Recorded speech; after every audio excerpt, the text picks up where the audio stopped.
Hello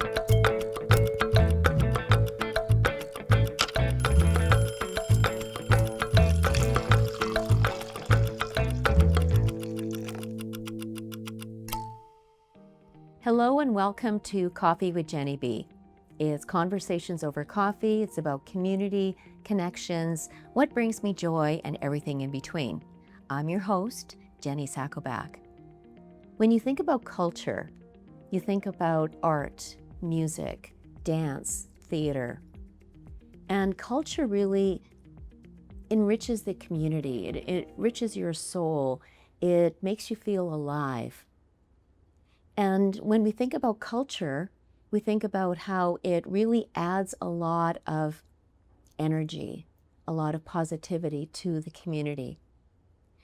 But sometimes what happens with culture and art is that funding gets cut. It reduces the amount of money that's available for all the different groups to provide the art, the music, the dance, the theater. So sometimes you have to take things on your own and try to make a difference and look for the funding, and if not the funding, then changing the policies that eliminate or reduce that funding. My guest today is someone who is very knowledgeable about the art, theater, music, dance. He's also an advocate for making a difference in the community. His name is Jorge Requena Ramos. He is the founder of Mariachi Ghost. He is the artistic director of the West End Cultural Center. He is also a producer, and he is recently an NDP candidate. Please help me welcome Jorge. Hi. Hi. How are you doing? Good, good. I'm so glad that you're here with me today. Thank you. Thank you for inviting me. You're welcome. I have to say that I'm your biggest fan. And I first learned about you when I saw a performance of Mariachi Ghost, and I was just blown away by the artistic, not just the face painting, but the costumes, but the music. And I mean, I love Mexico. I've been there several times. And so just having that music and that connection really brought me a lot of joy. So what made you think of creating Mariachi Ghost? When I moved here, I realized pretty quickly that I missed the music of my mom and the music of my grandfather. My mom plays music at the house, and my grandfather used to play music at his house. It's a generational thing. And the music that they listen to is not music that I ever listened to growing up myself. It was in the house, but I never listened to it. Right. I was in punk bands, and I like rock music. So I like modernity, not things that felt like tradition. And when I started thinking about that music, I started learning how to play that music myself. And I realized that the stories we tell ourselves are who we are. Everything related to what you were describing, culture, theater, film, music, dance, these are ways in which we create identity, right? The identity of a place is always encoded in the art. Yes. And in a place like Canada, that needs immigrants, all of this art that immigrants bring to Canada is necessary and important, and it's identity building. And I wasn't doing it for the sake of identity building at the time, but I eventually realized this is why this is important. And I was writing a comic book. Oh. And the comic book had all these poetry lines that were the dialogue of the comic book. And canoodling in the guitar at my house, the poetry lines became songs almost accidentally. Oh my gosh. And pretty soon I kind of stepped away from the comic book and just focused on the music. And that visual element and the story elements of that comic book needed to be present in the act of the Mariachi Ghost. And the lyrics were all in Spanish, and people didn't know what I was talking about for the most part. And so I wanted to make sure that I could give them another couple of elements of storytelling that explained to people where the emotional compass was pointing. And so I figured out how to do that with the hair, makeup, wardrobe, Right. that we do in film and in Yes. theater. It's a theatrical move. And then Alex Garrido, who's a half Mexican dancer, a very good friend of ours, we asked Alex if she would join the band permanently. Originally dancing on a tarima, which is like a foot drum that is traditionally used in Mexico.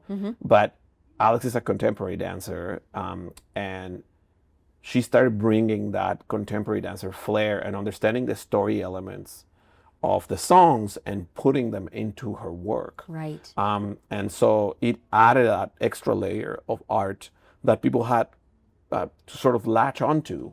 And so we accidentally gave people 10 things to pay attention to in one single act. And it was hard, but we weren't thinking about it as a challenge because it was so exciting to be able to put it all together. Oh my gosh, yes. And that became the Mariachi Ghost. I love it. And you're right, because it was not just dance and music, but it was art and theater and dance, and it was electrifying, you know, watching the performance. I mean, you were drawn into.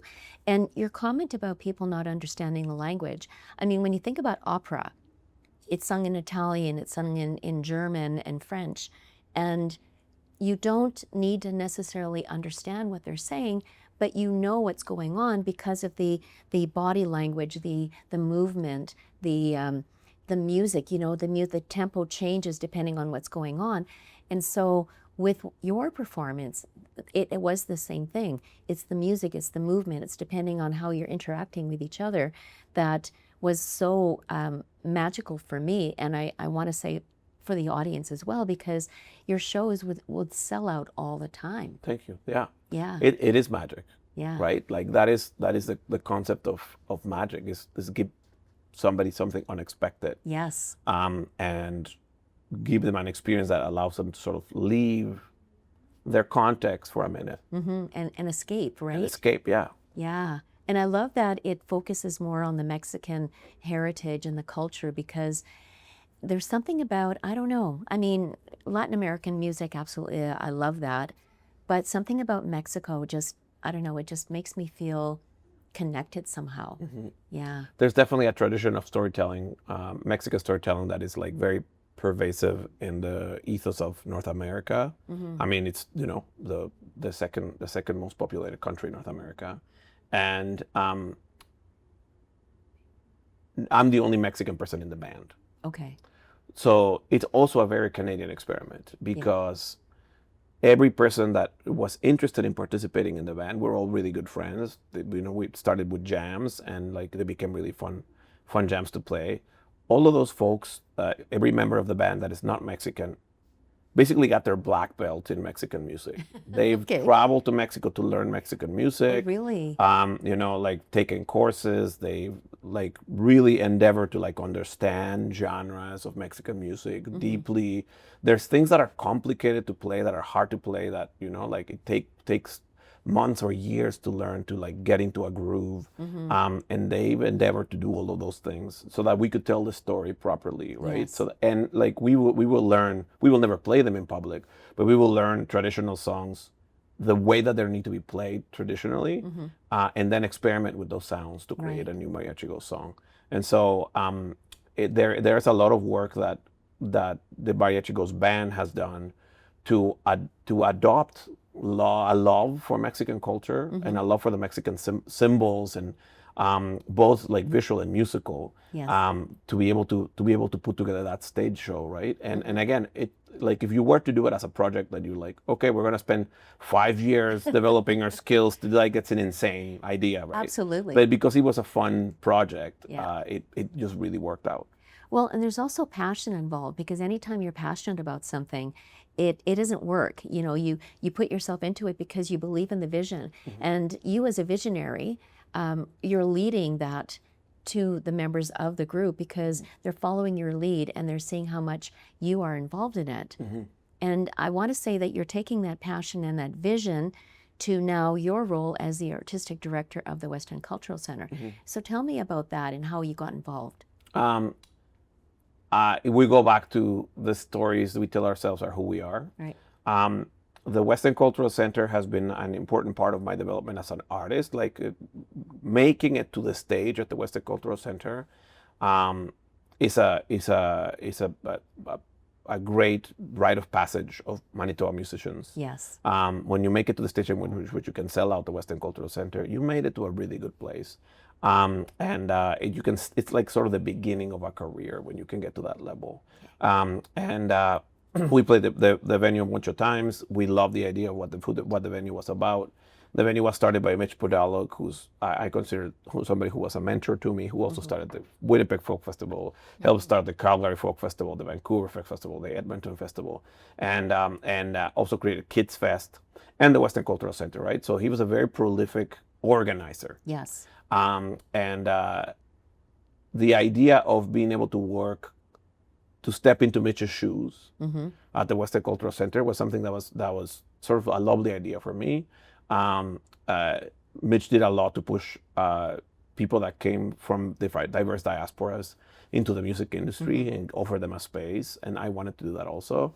And when the opportunity became open at the Western Cultural Center, I took it. It was originally, the opportunity was to be sort of a booking assistant, a booking coordinator, and pretty quickly it became an artistic director job,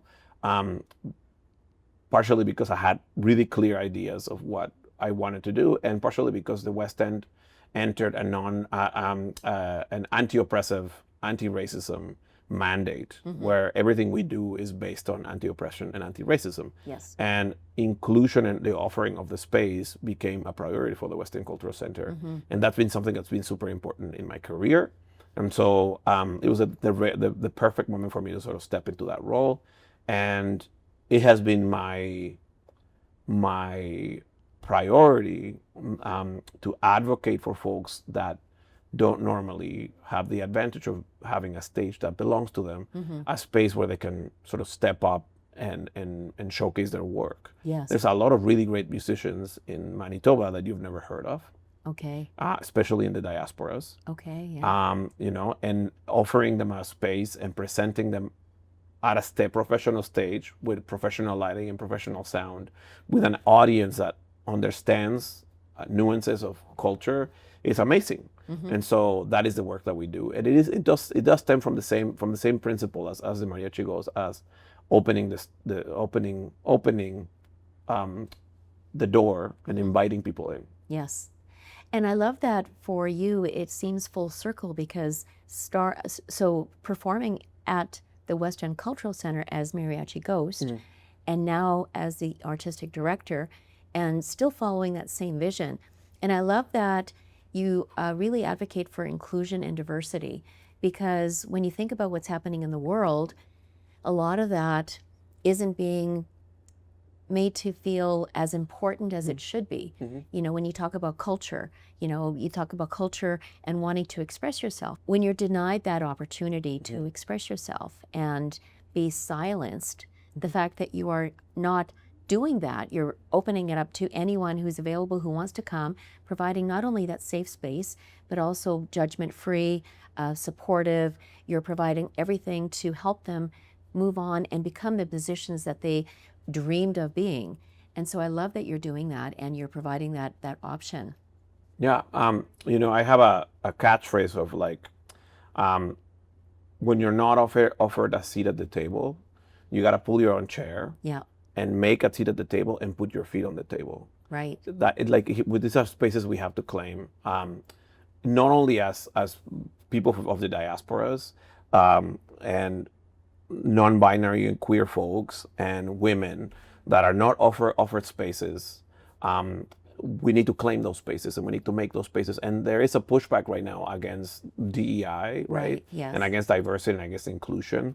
But the Canadian economy can't survive without immigrants. No. There is no scenario where the Canadian economy can survive without immigrants. And so we are very important. And we need to ensure, as immigrants from anywhere in the world, but especially racialized immigrants, we need to make sure that is being considered in every decision that is made, in the budget, every decision that is made in policy. These things are important. We got to push those buttons. Yes. We can't let the world slide back, right? We've made gains in including people, and if those people feeling welcome is a good thing, right? Those people occupying spaces is a good thing. Those people changing the world is a good thing. People feeling excluded by people feeling included are always going to be in the wrong. If you feel like you're being left behind by inclusion, it's it's a puddle of mud of your own making. I know. Right? And so we have to make sure that we're not sliding back, and in every decision that we make, that has to be something that we push into, right? And it has to be everybody. It can't just be brown folks. Right. It can't just be women. It can't just be queer folks. It has to be everyone. Everyone. Everybody's welcome under the same umbrella, right? And so the way that we're doing things at the Western Cultural Center is through a little mantra of respect, empower, include. Everything that we present has to respect the tradition, empower somebody, and include somebody. Yes. If those things aren't met, then we don't do it. And sometimes it's respecting a tradition, and it's a very established, artist who doesn't meet, our anti-racism or anti-oppression mandate, but it's a very established artist who's been working for decades. Of course, we're respecting what they're doing, and respecting their career and presenting them, right? Yes. It still fits the mandate. Okay. So we're not forgetting about anybody by presenting other things, right? We're expanding the umbrella, and we're building a bigger tent for people to feel invited into the work that we do. I love that you are including everyone. But having said that, is there anyone that you've had to say no to for any reason at all that perhaps didn't meet your mandates? Well, we anti-racism and anti-oppression, right? So anything Yes. that is oppressive or racist, we're not going to open the doors to. Okay. We have a very clear safe spaces policy, and we offer it to people when they come and try to participate. If queer folks, brown folks, women aren't welcome in the art that you're making, then we don't want it. Okay. It hasn't happened that somebody has challenged Okay. those ideas I yet, love that. right? Like Yes. nobody's come and said, hey, we want to make sure that there's no brown people in the room. I mean, obviously, but it's not going to happen. Right. But it's really easy for organizations openly to say, we're not queer friendly, right? Right. Especially religious organizations. Yes. It is really easy for religious organizations to say those things. Right. And we can't. That's just a non-starter for us, No, right? no, exactly. And I'm not accusing anybody, No, right? no. But we know those spaces exist. Yes. We know those places are considered cultural spaces sometimes, and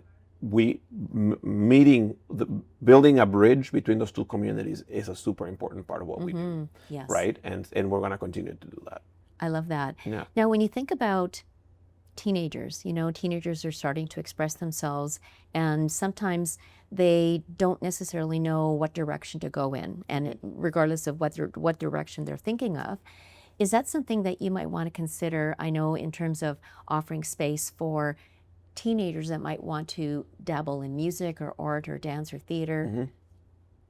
Do all of it. Yeah. There is no limit. Everything, dance and music and painting and theater and film, they are all the same. Yes. It's all art, and it all feels good to do. And you can pick and choose what you're better at and what you think you're more comfortable doing. And some people don't like to stand on a stage, right? They like to write the things that people stand on stages for or whatever. But I have found in my career that trying everything allows me better vantage point when creating something. I'm not a great dancer, but I super enjoy dance. I enjoy contemporary dance. I enjoy contemporary dance. I spent years going to those shows. I enjoy the opera. I enjoy classical music. And I've patronized all of those things, right? To find a place amongst all of those things that I wanted to create from. But all of those things are beautiful, and all of those things can teach you something. Yes. And so I would say, like, there's no limit. Like, just do all of them. You go paint a terrible painting, and go write a terrible play, and find if it's your thing. But in doing it, you're going to learn something about yourself that you weren't always otherwise going to learn. And I recommend that to anybody. Like, sometimes people, they just think that they're not artistic, but that's impossible. Every human's artistic. Absolutely. If you listen to country music and you love country music and that's all you love, you're an artistic person, right? If you think about how you dress and you like to color code your overalls, you're an artistic person. And so it's important to allow ourselves the grace of enjoying life through art. Yes. And I love that you offer it to anyone. And really, because when you think about, again, mentioning those places that are very up in front about the fact that they are not allowing certain groups to be a part of their group, they're being truthful in sharing, and there's no guesswork. And so, okay, if you identify a certain way, I know I don't belong here, so I need to find those spaces where I do belong, where I feel safe. And so by providing that for people Yeah. to express themselves is a wonderful thing. Yeah. It's also a time to reflect about like the ethics of creating spaces that exclude. And like the idea of exclusive. People like the idea of exclusive, like, oh, this is an exclusive club. Exclusive isn't good. No. It's never good. It's not good if it's for rich people. It's not good. It's not good if it's for a certain kind of people. It's not good if it's just for specifically a specific religion. It's never good to exclude. No. It's always good to include, right? And so it's a time in which we need to have a conversation about the ethics of exclusion, and thinking deeply whether exclusive spaces are good for society. I mean, and like they're not, right? Golf clubs that are exclusive, golf courses that are exclusive, are bad for society and they're bad for the environment. Like we have to think about these things. Private clubs that close a beach are bad for society. You can't close a beach, right? It belongs to all of us, and so we should all be able to find belonging in every space, and trying to build that society is what we're trying to do through art. I love where you're going with that. And I believe that your vision of having inclusivity has really brought you to your, I don't want to say your new career, but your next step in your evolution of advocating for people and for culture in being a candidate for the NDP. Now, what made you decide that you were going to throw your hat in the ring and say, you know what, I want to do this, and this is important to me? Yeah.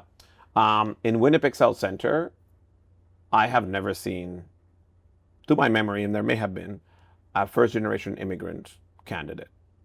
I don't feel that the candidates that I have seen in my memory represent the diversity of the community. They certainly don't represent immigrant voices in any way. And the two candidates that were two major candidates that were put forward from the Conservatives and the Liberals, I was challenged to sort of tell them apart in terms of their policies, and they're both coming from very privileged backgrounds, right? Very wealthy, and the son of a cabinet minister, and so I don't think that they can represent poor folks because they've never experienced poverty. Right. I don't think that they can represent immigrant folks with an open mind because they've never experienced not having a PR and going from your PR to your citizenship and being stressed out about whether you're going to get kicked out of Canada even though you've lived here for years because of your, whatever status and whatever document you need to submit. Those things are experiences that immigrants live on the daily. Yes. And most people don't know. No. Right? And immigrants experience exploitation on a regular basis, right? You walked into a Tim Hortons. When was the last time you walked into a Tim Hortons that wasn't all staffed by new immigrants? I know. Right? Yeah, exactly. And I'm not saying that's a bad thing. I'm glad they have jobs. But they deserve to have the same ambitions as everybody else.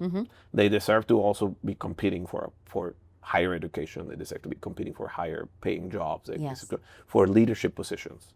I want to occupy those spaces to show other immigrants that we're allowed to occupy those spaces. And that's something that the Latin community, I wasn't expecting. Obviously there's no Latin vote in Manitoba. So I wasn't expecting the Latin community's response, but it was a great, people that don't live in the riding were messaging me being like, thank you for running. I didn't think immigrants could occupy those spaces. Oh, that's amazing. And to me, that's a victory already. It is. I already knew that I wasn't going to win.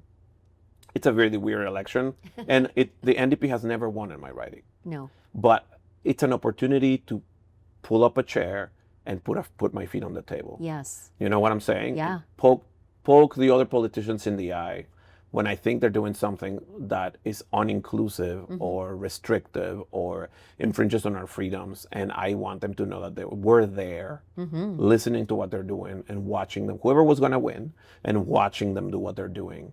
Yeah. And there's immense power in that. Absolutely. There is immense power in being the watchers and being the people that can poke and being the people that can pull votes from them. And, you know, like being a part of an election is a great platform, whether you're going to win or not. And being invited into those conversations, right? All of a sudden it's like, here's a camera, talk to Rogers, talk to City TV, talk to like all of the broadcasters, right? Right. Here's a radio interview. And it's an opportunity to talk about important issues that are not going to be talked about by the other candidates, I know, right? exactly. They barely talked about poverty, right? They barely talked about poverty. They barely talked about rent. These are things that people are really worried about right Yes. now. And they did not talk about inclusion. No. There were zero conversations about inclusion, Yeah. right?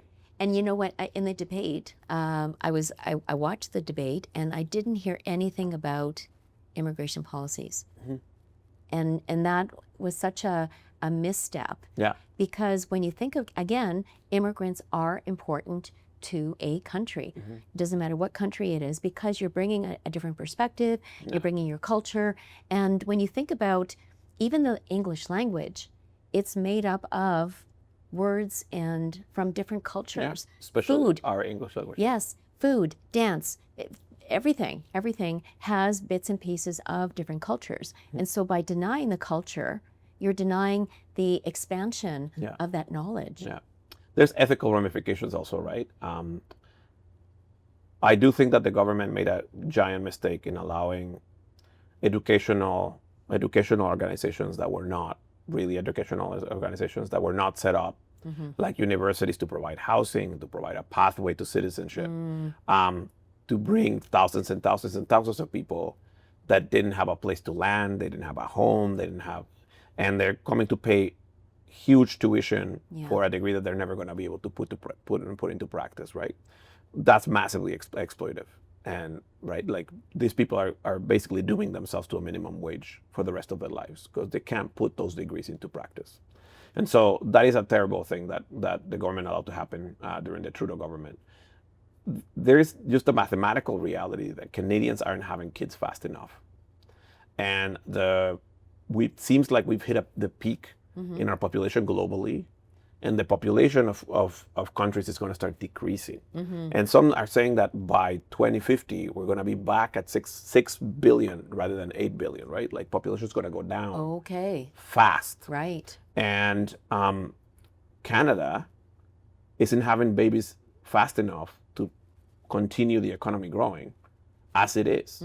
And so without immigration, Canada's pensions depend on growth, and growth depends on population growth, Absolutely. right? And so there's financial issues that have enormous ramifications from curtailing immigration uncarefully. Yes. And also like, okay, we're going to take less immigrants. Who are those immigrants? And why are those immigrants being chosen over these other immigrants, right? That's interesting, yeah. So racism can play a role in this thing. So who's preferable to Canada to come here? And it's a soft thing that would take years to do the numbers on. Yes. But we have to watch it, right? They're just about to unveil their immigration policy at a time in which this is like a very volatile issue, right? And with the U.S., who doesn't like immigrants? Oh, I know. Yeah. Watching us and putting conditions on what we do as a government, as the Canadian government, right? So, we have to, as a population of Canada, we have to be very vigilant as to how these policies are affecting who's coming, and where are they coming? Where are they landing? Are they landing in Manitoba? Are they landing in Saskatchewan? Are they all landing in Toronto and Vancouver and Montreal, which has been the case, right? We have an immigration crisis in Toronto, yes. right? Yeah. And we have an immigration in the GTA. And we have an immigration crisis in Vancouver, right? And the greater Vancouver area. But do we have an immigration crisis in Manitoba? Like, are there too many immigrants in Manitoba? Is the population of Manitoba being, like, are we having a housing crisis because of immigrants in Manitoba? These are questions that really need to be answered by government quickly as they make decisions for these things.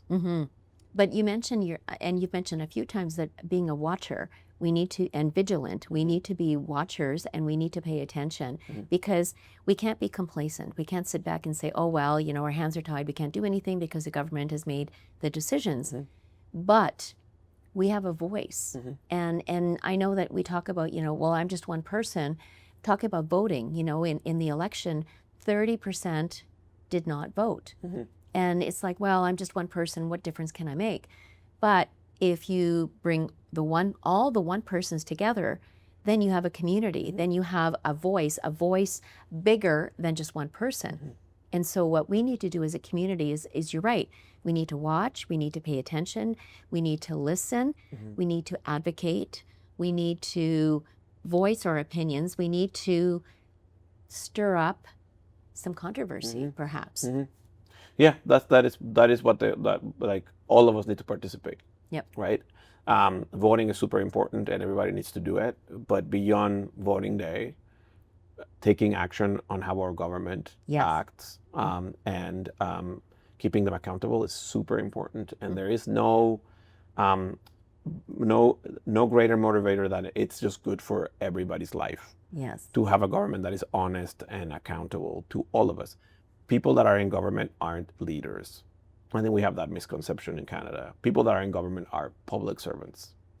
Okay. And they're serving us. Right. So and what Mark Carney said is I was voted by, right? Yeah. So it wasn't, so he's talking about who he's accountable to, and that's the voters, you know. But, you know, it's interesting because some people thought, okay, is he talking about everyone in Canada?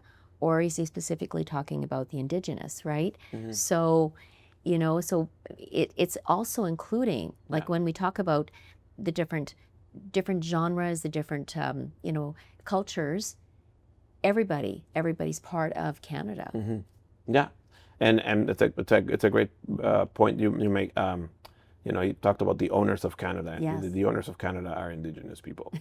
That's right. Right? And so we just need to be conscious about that, especially as immigrants, you know. And I think sometimes as immigrants, we're just more conscious about it because we're not told that before we move here. Yeah. We have to learn that the hard way. That's another super important part of the work at the Western Cultural Center is including Indigenous folks into the conversation and offering them a stage, and you know, it's work that continues and that requires us to learn about Indigenous identity and respecting Indigenous traditions in a way that Canada hasn't in the whole history of Canada until now. Right. And it's not like, you know, pointing the finger at whoever did it. It's like all of Canada did it wrong until at least the 90s. And we're just starting to do it right. Yeah. And we have to continue doing it. And we have to continue to do it right and better. And better. Yeah. Absolutely. So what's next for you in terms of continuing your passion for community, for inclusion, for diversity, and making a difference in the world, and say difference in Winnipeg, Manitoba, but also everywhere? What is next for you? I think creating awareness is the next biggest thing for me. There are incredible people, kind of what you're doing. It's incredible people all over Winnipeg, Manitoba, and Canada that who with voices that should be heard. You know, there's very smart folks, scholars, advocates, community workers that are doing things that are amazing, and they're just kind of flying under the radar. And when I was thinking about running, I was like, who else should be running for office? Who are the people that I wish were running for office, right? And like union organizers and community workers, and you know, like the folks at Ray and the folks at Sunshine House, like those are the people I wish were in Parliament, right? Because they're doing amazing things for their communities on the daily. And you need community advocates in Ottawa. You need community advocates at the legislative here, right? There's other people that are unselfishly taking care of the community every day for free. Yes. Those are the people that should be getting paid to do it. Yeah. And so I'm hoping to create a network of folks, like-minded folks that believe in inclusion, that believe in empowerment, that believe in community, and keeping community at the center of what we do. Yeah. To just be in the space with each other and see where ideas can take us. I'm not sure that I'm going to run again for the NDP, at least not in a year and a half or whenever the election's going to be. But I am sure that I want to do community work, and I'm sure that I want to help organize and advocate for people. I love that idea. And when you think about community and voices and influencers, I don't consider myself an influencer, but I consider myself someone that has a voice. As someone who is deeply involved with the Multicultural channel and being able to invite guests such as yourself, who everybody has a story to tell. Everybody has an idea of their version of culture and community. And it's really sharing their voices. And it's not about promotion. It's not about, oh, look what I'm doing. But it's more about really talking about their passion and what are they deeply involved with. And I think, and as you say, bringing so many people together and creating that network of people who can advocate, who can use their voices for change and make a difference in the world. I'm in. Yeah, exactly. It's one person at a time.